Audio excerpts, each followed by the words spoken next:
queridos, tudo bom com vocês? Espero que todos estejam ótimos. E aí, como é que nós estamos nos saindo das atividades?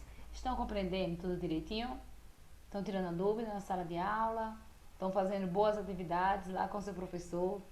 Pois é, eu sei que sim, viu? Mas sejam bem-vindos, né?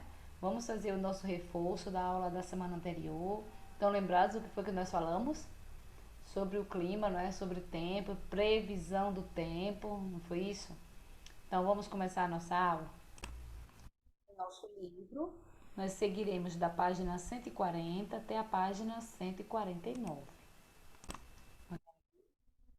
Gente, na aula anterior nós falamos, né, sobre a diferença de tempo, de clima, né, o que seria tempo, que é o conjunto das condições atmosféricas em determinado lugar por um curto período, né, de horas. Já quando se refere a clima, é o conjunto de diferentes estados de tempo em determinado lugar, só que num período maior, né? Nesse caso, no período de cerca de 30 anos. Então, quando alguém pergunta como está o tempo, quer saber sobre as condições atmosféricas, não é naquele período, naquele momento, né? Se está quente, se está ventando, se está chovendo, não é? E a perguntinha, né? Como é que está o tempo aqui em Itabaianinha? Hum? Vamos lá. Eu vou ler esse texto complementar para vocês, tá bom? Não tem no seu livro, mas vocês vão acompanhar comigo. O clima e o tempo. Deixa eu diminuir aqui um pouquinho a imagem. Quando falamos de tempo, estamos nos referindo à condição momentânea da atmosfera. Trata-se de uma análise envolvendo um período de observação relativamente curto, né? Horas, dias ou no máximo semanas. Contudo, numa abordagem geográfica, o tempo atmosférico só começa a fazer sentido se observado segundo sua regularidade a partir da interpretação de dados derivados de anos de coleta sistematizada. Então, o que aparece nos noticiários em geral são previsões do tempo. O conhecimento do tempo é, pois, condição fundamental para o estudo e o estabelecimento do clima de uma determinada área. Em resumo, quando olhamos o aspecto momentâneo, estamos tratando de tempo. Quando abordamos os aspectos contínuos, o objeto é o clima. Temos, na verdade, dois ramos do conhecimento aqui representados: a climatologia, que é o estudo do clima, e a meteorologia, que é o estudo do tempo. Então, vamos lá. Nós falamos aí sobre a previsão do tempo, não é? Se quisermos saber as condições do tempo com mais precisão ou com alguma antecedência, não é? Por exemplo, as condições do próximo fim de semana, podemos consultar a previsão do tempo divulgada nos meios de comunicação. Esse tipo de previsão de tempo permite saber, além da probabilidade de chuva, se o dia estará nublado ou ensolarado, como estará a umidade do ar, qual será a temperatura do ambiente. Então, essa previsão, no entanto, não é completamente precisa, principalmente em uma escala de tempo maior, como em semanas ou meses. Mais um textinho complementar: a previsão do tempo nos novos tempos. A previsão de tempo sempre preocupou o homem desde a antiguidade. Contudo, as previsões de tempo só começaram a ser feitas de forma sistemática na Europa no final do século XIX.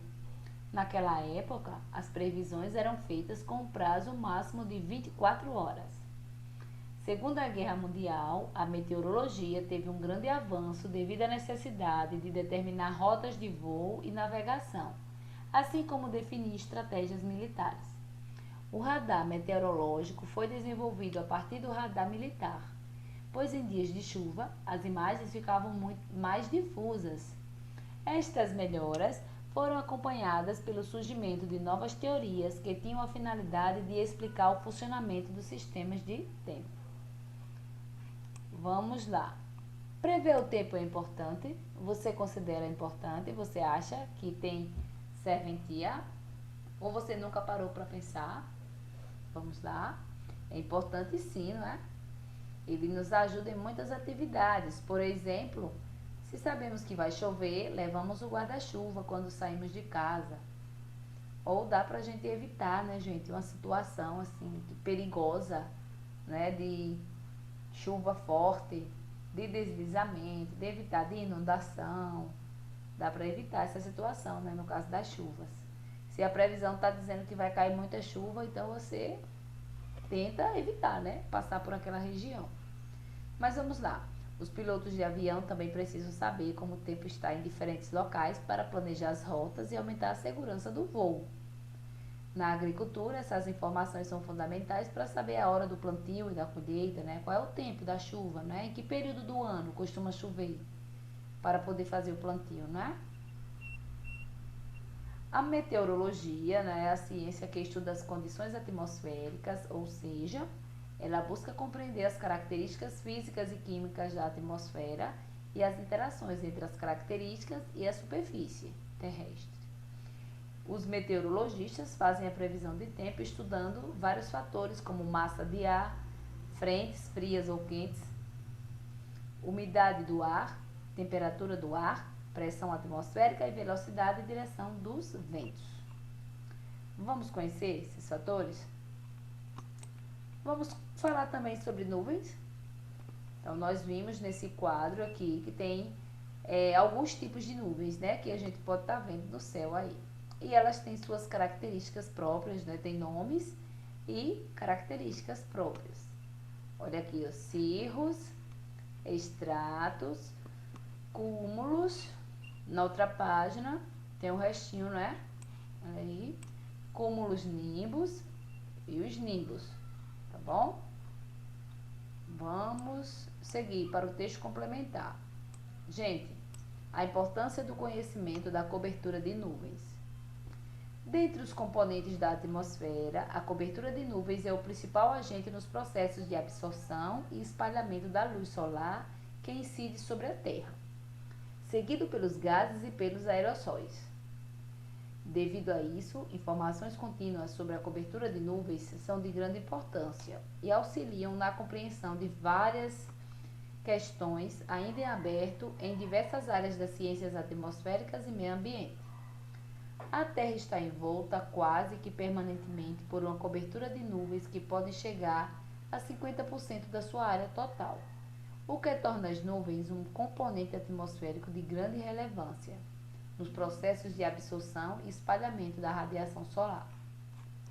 Aí o finalzinho, parte da radiação consegue atravessar a nuvem, enquanto outra parte é retida na nuvem ou refletida de volta ao espaço, em decorrência dos sucessivos processos radioativos de espalhamento e absorção, que ocorrem entre a radiação solar e os cristais e gotículas.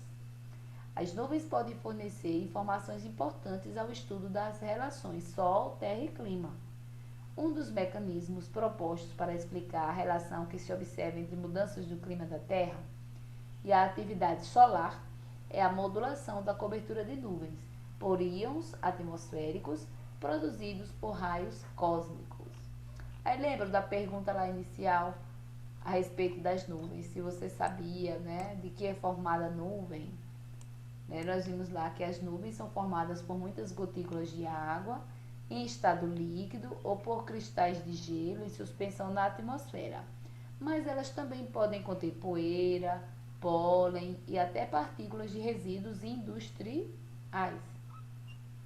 Vamos seguir.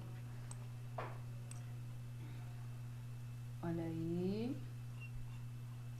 Ainda falando sobre as nuvens, né?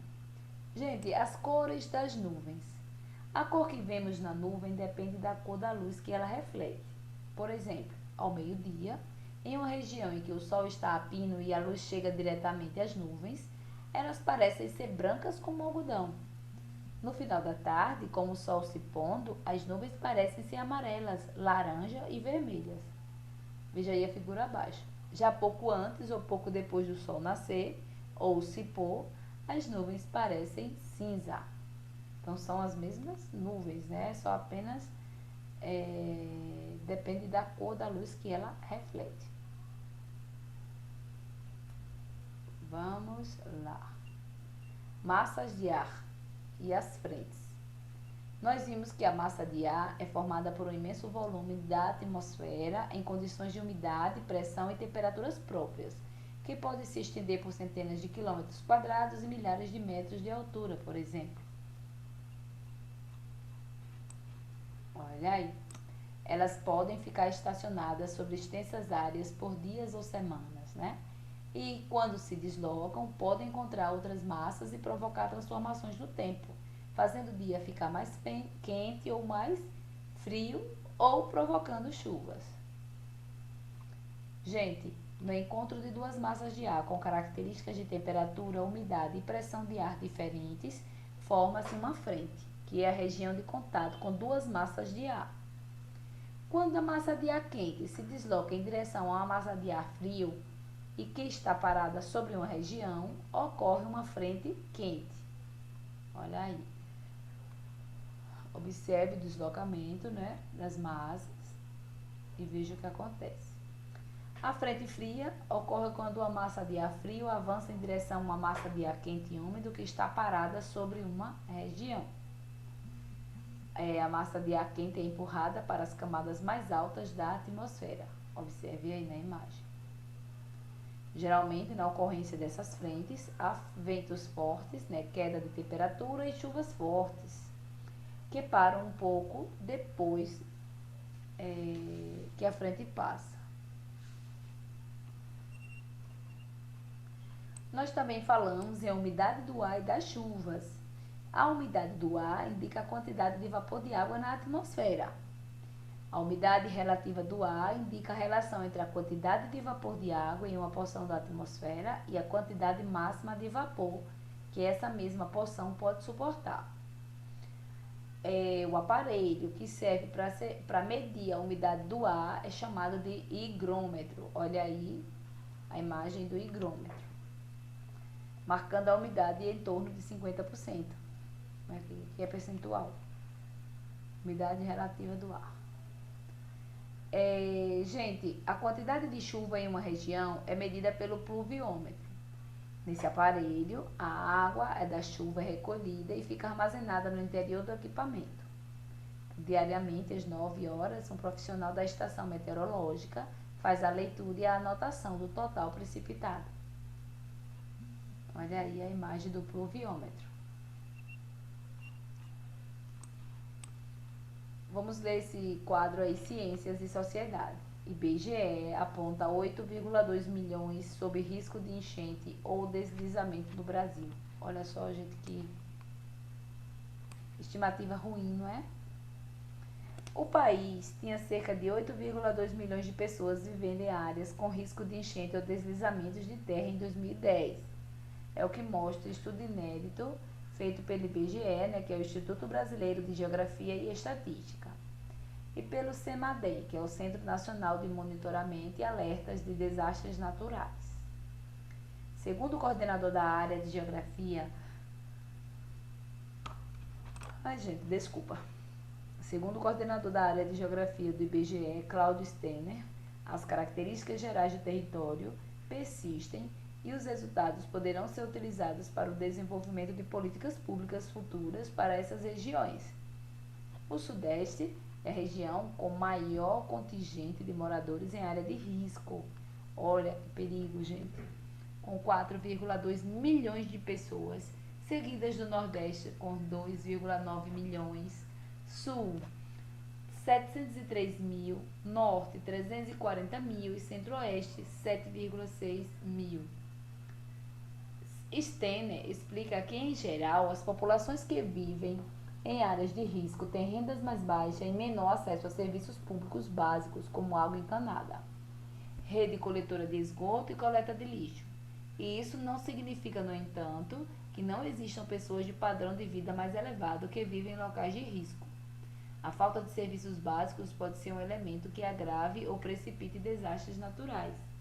A destinação incorreta do esgoto pode infiltrar o solo e deixar o local mais suscetível a deslizamentos, por exemplo. O acúmulo de lixo em encostas também pode estar relacionado ao aumento de risco de quedas de barreiras. A vida em áreas de risco está ligada quase sempre à precarização socioeconômica que um grupo de indivíduos é submetido. No processo geral de urbanização do país, sobrou para as classes menos favorecidas viver em encostas, em locais distantes dos grandes centros. Conseguimos agora mapear onde estão essas pessoas para que sejam definidas políticas públicas para esses locais, disse Stemmer. Será que isso aconteceu mesmo, gente? Os desastres naturais são também uma das maiores causas de deslocamentos de pessoas dentro dos seus próprios países no mundo, superando guerras civis, conflitos violentos e epidemias de doenças. Quem foi que nunca viu uma reportagem aí na televisão passando desses desabamentos, né? As casas soterradas, as árvores, né? O terreno descoberto, sem vegetação, ele acaba deslizando nas encostas. Aí quantas pessoas que não morrem, né? É bem difícil. Ou então aqueles locais que chovem bastante e enche, né? Transborda, as ruas ficam alagadas, a água entra, invade as casas das pessoas, destruindo tudo. É muita coisa ruim dessa forma, né? Das enchentes. Os desastres naturais, aliás, segundo o estudo do Centro de Monitoramento de Deslocamento Interno, somente em 2017 foram registrados 30,6 milhões de novos deslocamentos internos no mundo. Desse total, 18,8 milhões tiveram que deixar suas casas por causa de desastres naturais. No Brasil, o número de pessoas nessa situação em 2017 foi de 71 mil pessoas, 5 vezes o registrado um ano antes. Gente, vamos para a nossa atividade. Nós temos as questões 1 e 2 para responder, tá bom? Então, vamos responder a primeira questão. Imagine o seguinte diálogo entre duas pessoas. Hoje está muito frio. Sim, embora aqui o clima seja bem quente. Você acha que a segunda pessoa está discordando da primeira? Justifique sua resposta. O que é que você acha? A primeira falou que está frio e a outra disse que o clima é quente. Não está discordando não, né? Ela está concordando. Elas estão falando de coisas diferentes, não é? Esse hoje está muito frio está se referindo à previsão do tempo, não é? É o tempo, hoje está frio.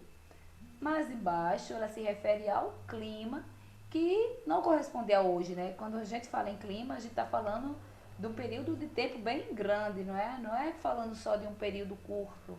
Então, eles estão concordando sim, tá bom? Não está diferente, não. A segunda questão é com vocês vão indicar as afirmativas corretas. Em caso de dúvida, não deixe de procurar o seu professor da turma, tá bom? Então, vamos encerrando nossa aula por aqui. Daqui a pouquinho a gente volta com a nossa segunda videoaula. Lembre-se que na próxima semana nós teremos avaliações. Então, até daqui a pouco.